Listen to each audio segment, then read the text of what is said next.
கிராமங்களிலே சுற்றித் திரிந்து உபதேசம் பண்ணினார் என்று நம்முடைய ஆண்டவராகிய இயேசு கிறிஸ்துவை குறித்து எழுதப்பட்ட வார்த்தைகளை கொண்டு உங்களை வாழ்த்துகிறேன்.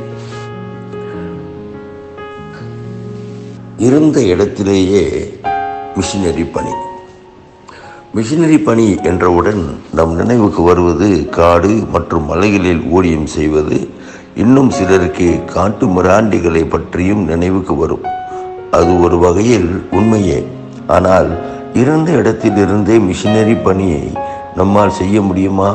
முடியும் என்று சாதித்து காட்டியுள்ளார் ஆனி ஆம்ஸ்ட்ராங். அன்னை தெரசாவை போன்று இவர் ஏழைகளை அரவணைத்து ஆதரித்தவர் அல்ல. ஃப்ளாரன்ஸ் நைட்டிங்கேலை போன்று நோயுற்றோரை கவனித்த தாதியாரும் அல்ல. ஆனால் ஆண்டவர் தனக்கு கொடுத்த எழுத்து திறமையை கொண்டே மாபெரும் மிஷினரி பணிகளை தாங்கினார். இறைவன் தன்னை கொண்டு இவ்வுலகத்திற்கு செய்ய போகும் மாபெரும் திட்டத்தை மனதில் கொண்டு திறம்பட செய்ய ஆரம்பித்தார்.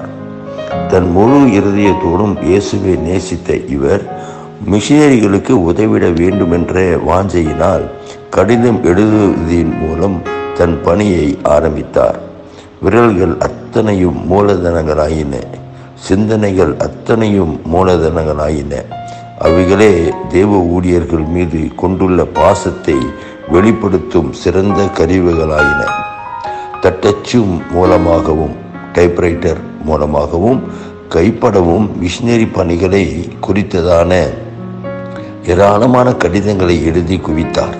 இவருடைய கடிதங்கள் மிகவும் நீண்டவையாகவும் மிஷினரி ஊழியத்தில் நிறைவேற்றப்பட வேண்டிய காரியங்களை குறித்ததாகவும், எவ்விதங்களில் சுவிசேஷம் பறைசாற்றப்பட வேண்டும் என்றும் அதற்கு எப்படியெல்லாம் நாம் உதவ முடியும் என்பதை குறித்தும் திட்டமும் தெளிவுமாக தன் நண்பர்களுக்கு எழுதி அனுப்பினார்.